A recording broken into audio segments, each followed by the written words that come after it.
Aquella mañana el cielo parecía pesar más de lo habitual sobre la ciudad.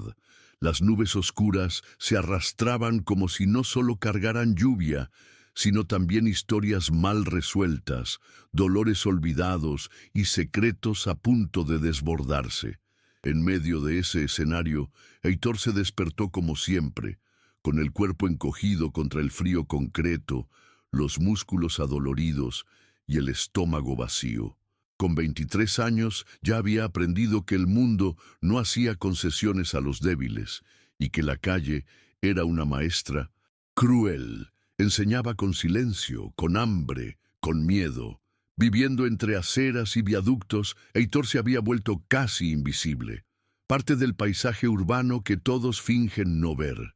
Su rostro, marcado por el sol y la noche, la barba rala y desaliñada, sus ojos, demasiado atentos para la edad que tenía. No existía otra rutina más que la de sobrevivir, pero algo en aquel día llevaba una vibración distinta, un peso extraño en el ambiente que Heitor aún no sabía nombrar. El primer indicio de que algo fuera de lo común estaba a punto de suceder llegó con la lluvia. Comenzó fina, casi tímida, pero pronto se transformó en una torrencial cascada, de esas que parecen querer lavar la ciudad a la fuerza. Mojado de pies a cabeza, con los tenis llenos de agujeros empapándose a cada paso, caminó hasta el largo São Joaquim, donde se había programado una acción benéfica. El hambre hablaba más alto que el desasosiego. Al llegar, encontró pocas personas y un grupo de voluntarios apresurados, intentando montar mesas bajo lonas que se mecían con el viento. En medio de ese caos, una figura destacaba sobre todas las demás, una señora de cabello canoso perfectamente peinado, vestida de manera discreta pero refinada, con una bengala cromada reluciendo bajo la lluvia. Observaba todo con una mirada analítica, sin prisa, como si estuviera allí por un motivo mayor que el de distribuir sopa. Y cuando sus ojos se encontraron con los de Heitor, hubo un instante extraño de silencio en medio de la tormenta. Georgina, de 75 años, no era del tipo de mujer que se dejara intimidar por la decadencia que la rodeaba. Había pasado la vida construyendo fortuna con paciencia y astucia, acumulando conocimiento y respeto. Su mirada sobre Heitor no era de lástima, ni tampoco de superioridad. Era de curiosidad. Algo en la postura de ese joven, empapado hasta los huesos, con los hombros encorvados pero el mentón erguido, llamó su atención. Se acercó sin titubear, pisando firme sobre las piedras mojadas, ignorando el paraguas que otro voluntario sujetaba sobre su cabeza. Heitor, acostumbrado a defenderse de las aproximaciones, lo observó con cautela, listo para esquivar o responder con aspereza. Pero ella no dijo mucho, solo le entregó una tarjeta con una dirección.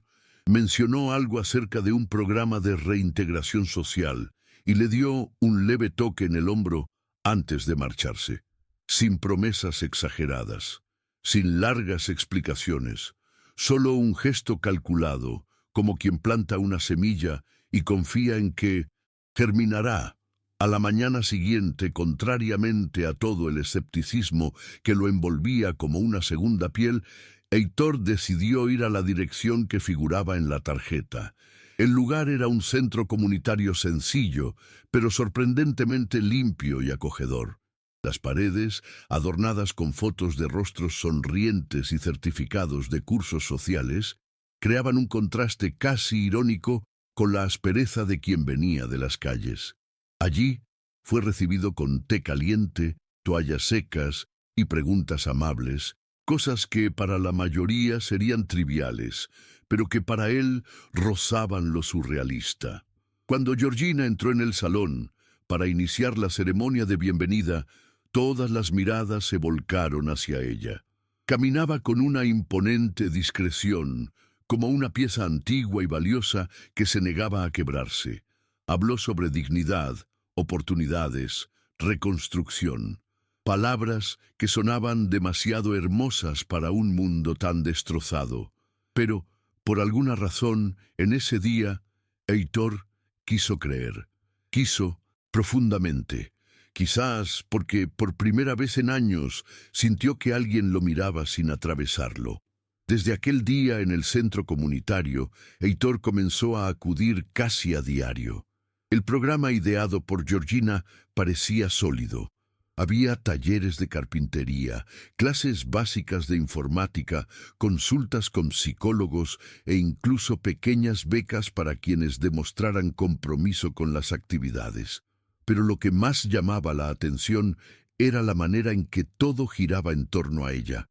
Cada sala, cada grupo, cada decisión parecía, de algún modo, pasar por el filtro de aquella señora que, a pesar de la edad, mostraba más energía que muchos voluntarios jóvenes. Heitor era observado con especial atención. Los coordinadores lo llamaban con frecuencia para conversar, reiterando lo mucho que Georgina creía en él. Con el tiempo, ese trato diferenciado dejó de ser un elogio y se transformó en un recordatorio. Un recordatorio de que su permanencia allí no era solo fruto del programa, sino de la voluntad explícita de una única persona. Semanas después, Georgina lo llamó a conversar por más tiempo en su residencia. Era la primera vez que invitaba a alguien del proyecto a conocerla fuera del ambiente institucional. Su casa se encontraba en una calle arbolada, alejada del centro, rodeada de muros altos y portones con cámaras. Por fuera, todo parecía cuidadosamente planificado, casi como el escenario de una revista antigua. El jardín simétrico, los arbustos podados en formas precisas, las estatuas discretas que parecían observar a los visitantes. Por dentro, sin embargo, el ambiente era otro. La decoración era sobria pero cargada de historia.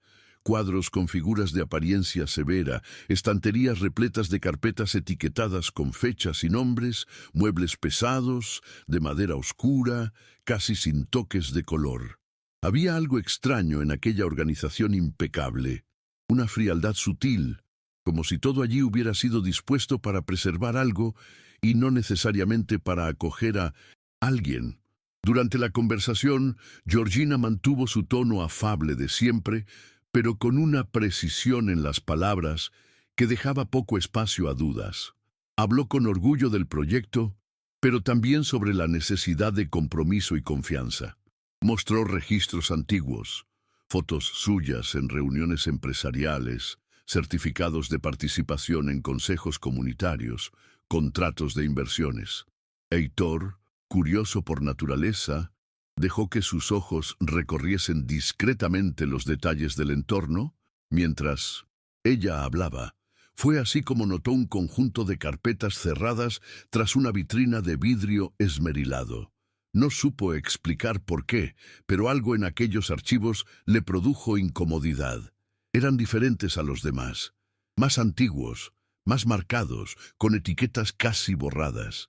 Desvió la mirada, pero la sensación permaneció, como si hubiera visto demasiado de algo que no debía ver. Al final de la tarde, al despedirse, Georgina le entregó un sobre. Dijo que era una ayuda inicial, un incentivo para que él pudiera establecerse mejor y continuar participando en el programa con mayor tranquilidad. Dentro había dinero, más del que jamás había tenido en sus manos. El gesto, que debía ser motivo de alivio, lo dejó dividido. La gratitud era real, pero algo en su estómago se encrespó. Había una extrañeza en la manera en que todo estaba sucediendo. Todo era demasiado bueno, demasiado rápido, como si lo arrastraran por una corriente invisible, sin tiempo para entender de dónde provenía ni hacia dónde lo llevaba. Y mientras regresaba al refugio con el sobre en el bolsillo, volvió a su mente una frase que había escuchado días antes de un viejo de la calle, sin razón aparente. No toda ayuda viene sin deuda, chaval. A veces el precio no está escrito.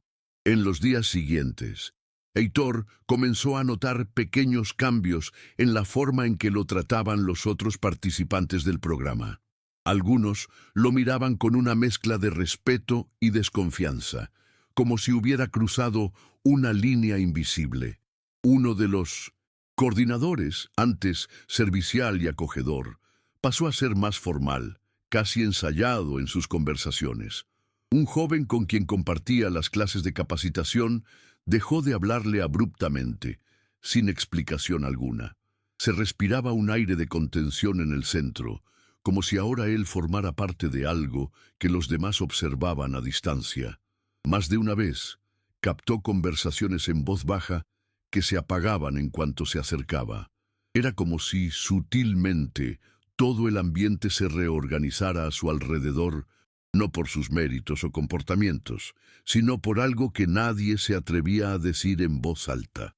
Fue durante una clase de informática, en una de las salas más apartadas del centro comunitario, que Heitor escuchó una conversación que no estaba destinada para él. Se encontraba en el baño cuando oyó a dos voces conocidas, una coordinadora y uno de los asistentes, discutiendo en tono bajo. La mujer decía que eso podía salirse de control, que Georgina ya no sabía separar el proyecto de las cuestiones de la casa. El hombre replicó con un tono cauteloso pero incisivo: mientras él no haga demasiadas preguntas, se mantiene. Heitor se quedó paralizado. No sabía si había entendido bien, ni si el comentario se refería a él. Pero la idea de estar involucrado en algo mayor, algo que iba más allá de la ayuda que recibía, se clavó en su mente como una espina. Salió del baño como si nada hubiera pasado, pero su percepción del lugar y de las intenciones de quienes estaban allí nunca volvería a ser la misma. Esa misma semana, Georgina lo volvió a invitar a ir a su casa. Esta vez, el ambiente era diferente.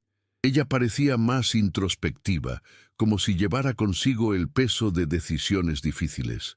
Dijo que necesitaba su ayuda para organizar unos documentos antiguos y lo llevó a una sala que aún no había mostrado antes.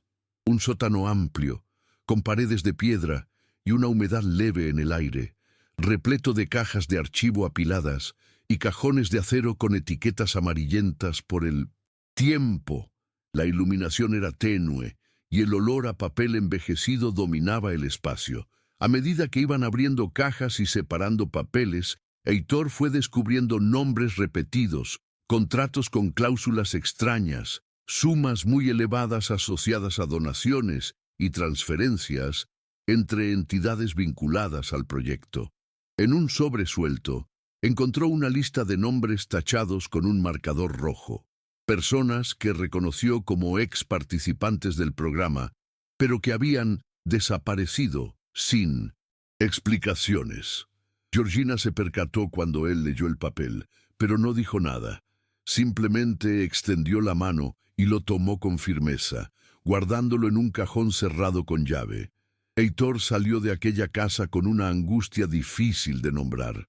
Aquella no era solo una casa, no era solo una señora adinerada intentando hacer el bien.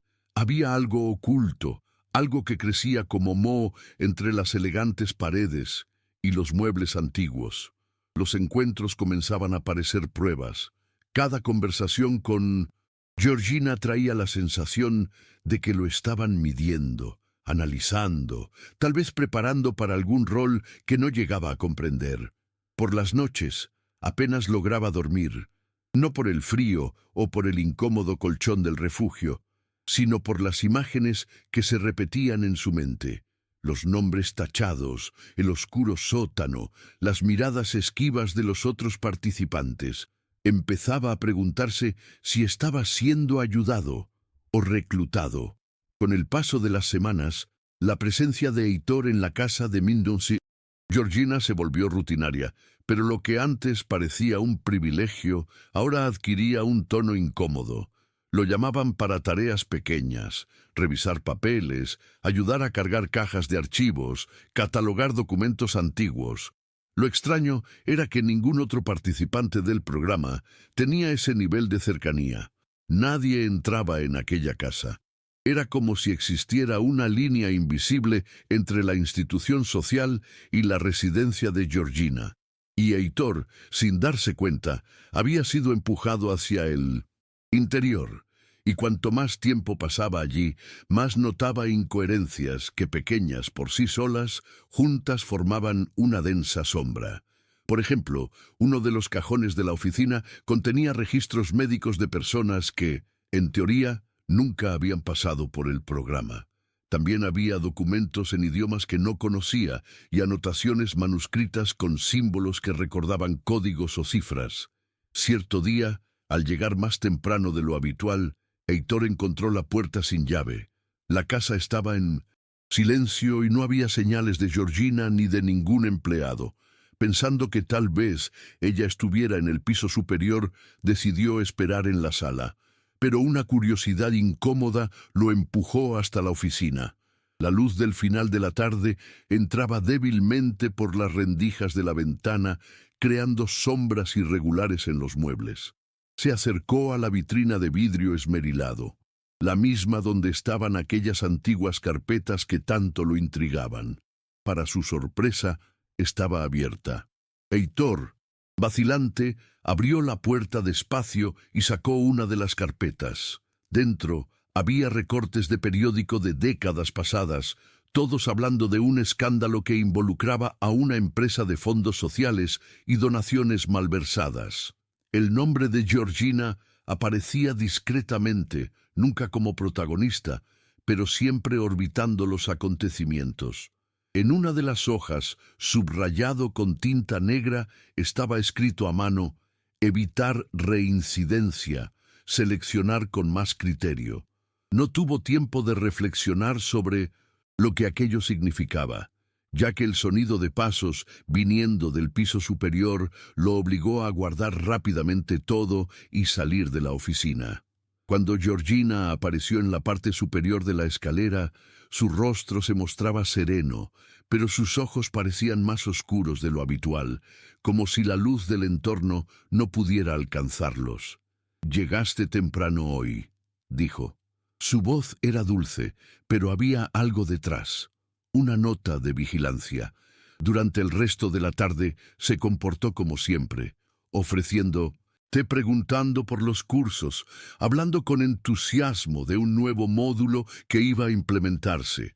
Pero Heitor ya no podía escucharla de la misma manera. Algo había cambiado en él. Aquella casa, antes símbolo de acogida, ahora era un lugar donde todo gritaba en silencio. Era como estar en un teatro donde las sonrisas eran máscaras y los bastidores estaban llenos de polvo y trastos que nadie quería mostrar. Esa noche, Heitor decidió que ya no volvería a la casa de Georgina. Intentó dormir, pero su cuerpo no respondía. El peso del descubrimiento lo consumía, las imágenes de los documentos, los comentarios sueltos de los coordinadores, los nombres tachados, todo encajaba en un rompecabezas que aún no lograba armar, pero que definitivamente tenía demasiadas piezas para ser ignorado. A la mañana siguiente faltó al centro comunitario por primera vez desde que había comenzado. Pasó el día vagando sin rumbo, como hacía antes de que todo esto comenzara, intentando recordar quién era antes de la ayuda, antes de las promesas, antes de la casa. Se sentía culpable por desconfiar de alguien que aparentemente lo había sacado de la nada, pero también se sentía usado, como si lo hubieran manipulado para ocupar un lugar predeterminado. Y en el fondo, lo que más lo aterrorizaba era la sensación de que, incluso si quisiera irse, ya era demasiado tarde. A la tarde siguiente, mientras caminaba por el centro de la ciudad, tratando de alejar esos pensamientos, Heitor fue abordado por una mujer que no conocía. Era una señora con el cabello rizado recogido en un moño, que llevaba un pañuelo estampado en el cuello y exhibía una expresión cansada. «Tú eres el chico del proyecto de la señora Georgina, ¿no es así?», preguntó casi en un susurro. Él confirmó con un gesto vacilante. La mujer miró a su alrededor antes de continuar. «Mi hijo también estuvo allí, hace 3 meses. Desapareció». La frase cayó como una losa. Heitor se quedó paralizado. La mujer no explicó mucho. Dijo que había acudido a la policía, que nadie en el centro supo decir dónde se encontraba su hijo y que su nombre ni siquiera figuraba en el sistema. Es como si él nunca hubiera existido. Antes de que Heitor pudiera hacer más preguntas, ella se alejó.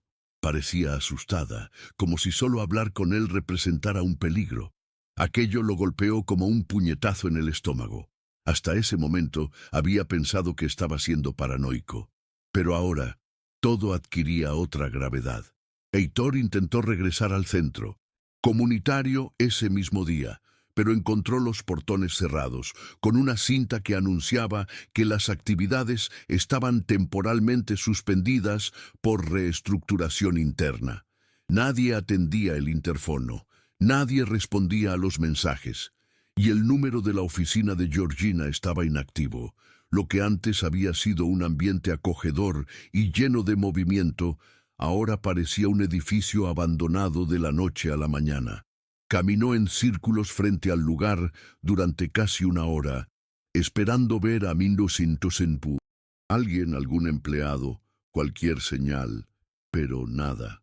Se sintió como si lo hubieran dejado de lado, descartado, o peor, como si hubieran notado que él sabía demasiado. Esa noche volvió a dormir en la calle, no por necesidad, sino porque sentía que era el único lugar en el que todavía podía confiar. El concreto era duro, el viento frío, pero eran reales. Y después de todo, la realidad, por muy cruel que fuera, parecía el único refugio verdadero. En la madrugada, un ruido seco lo despertó. Alguien había dejado un sobre debajo de su cabeza, discretamente colocado entre el cartón y el abrigo desgastado que usaba como almohada. Dentro había una única hoja con un mensaje escrito a mano. Has llegado demasiado lejos. No regreses. No había firma ni ninguna otra indicación de quién lo había enviado. Pero Heitor no necesitaba explicaciones. Aquello era una advertencia, directa, clara y aterradora. Lo que lo desesperaba no era solo el contenido, sino el hecho de que sabían exactamente dónde estaba. La calle siempre había sido un lugar de anonimato, de invisibilidad, y ahora hasta eso le había sido arrebatado. Pasó el resto de la noche despierto, con el cuerpo inmóvil y la mente al borde del colapso, con los ojos abiertos tratando de distinguir rostros entre las sombras de los faroles, como si alguien estuviera a punto de surgir y borrarlo de una vez. En los días siguientes, Heitor desapareció. Para los pocos que lo conocían, era como si hubiera vuelto al anonimato de las calles, como antes de que Georgina cruzara su camino. Pero en realidad comenzó a investigar en silencio todo lo que había vivido. Buscó registros en línea sobre la señora, sobre los escándalos antiguos que había visto en las carpetas y sobre los nombres que recordaba de aquella lista tachada.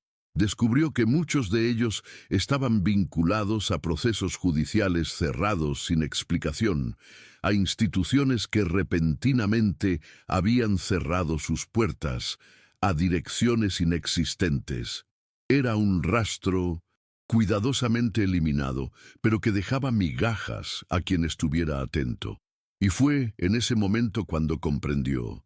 Aquello no era solo una cuestión de caridad o manipulación emocional. Era un sistema, un ciclo en el que las personas en situación de vulnerabilidad eran utilizadas, quizás como fachada, tal vez para algo mucho mayor, y el proyecto de reintegración era solo la puerta de entrada. Ya en ese punto, Heitor sabía que estaba involucrado en algo que sobrepasaba cualquier ámbito de caridad. Era un sistema bien estructurado, casi artístico, en el que vidas eran empleadas como piezas en un tablero, en una estrategia que se extendía por décadas. Georgina, con su rostro plácido y su tono calmado, era solamente la cara visible de algo mucho más profundo. Quizás ni siquiera ella fuese la mente principal detrás de todo, pero en ella se percibía una frialdad meticulosa, un control absoluto sobre lo que la rodeaba, que daba la impresión de que cada paso de Heitor había sido previsto. Por eso, a pesar del miedo, decidió realizar una denuncia anónima. Reunió todo lo que tenía: copias de contratos que Amanda le había ayudado a encontrar, nombres, fechas, incluso fotografías de los documentos que había logrado sacar a escondidas en el sótano de la casa. Lo envió al Ministerio Público, a algunos periodistas e incluso a una ONG internacional que investigaba la corrupción en instituciones sociales. No esperaba respuestas inmediatas, pero necesitaba que aquello no muriera con él. Días después, la casa de Georgina apareció en las noticias. Un pequeño incendio, supuestamente causado por un cortocircuito, destruyó parte de la oficina y de los archivos internos. Ninguna víctima, ningún sospechoso. La noticia fue discreta, perdida entre otros titulares más importantes, sin ninguna mención al proyecto de reintegración. Pero Heitor sabía que no había sido una coincidencia. Era un mensaje, o una quema de archivos. Desde entonces, pasó a vivir como un fugitivo que nunca cometió crimen.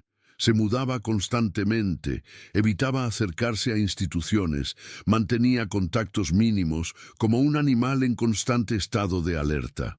A veces, se encontraba pensando en Georgina, en cómo alguien con tanto poder sobre la vida de los demás podía mantenerse impune, elegante, tomando té en su sillón favorito, mientras borraba rastros con la misma suavidad con que regalaba sonrisas. Sin embargo, él no se detuvo. Amanda, ahora involucrada hasta el cuello en la búsqueda de justicia, se convirtió en su única aliada. Juntos crearon una red para compartir documentos con activistas y periodistas independientes, muchos de los cuales comenzaron a trazar vínculos similares con otras instituciones en distintos estados. La red se extendía mucho más allá de lo que ellos imaginaban, quizá a nivel nacional. Heitor no buscaba gloria ni venganza, solo deseaba que nadie más pasara por lo que él había vivido. Quería que ese proyecto, que utilizaba el nombre de reintegración, dejara de destruir vidas bajo el disfraz de la bondad. Y por más que supiera que su vida jamás volvería a ser la misma, comprendía que el miedo era el precio que se pagaba por romper el silencio. Con el tiempo, comenzaron a surgir movimientos. Un diputado del Interior mencionó en una audiencia pública la necesidad de fiscalizar los proyectos de rehabilitación urbana conducidos por fundaciones privadas.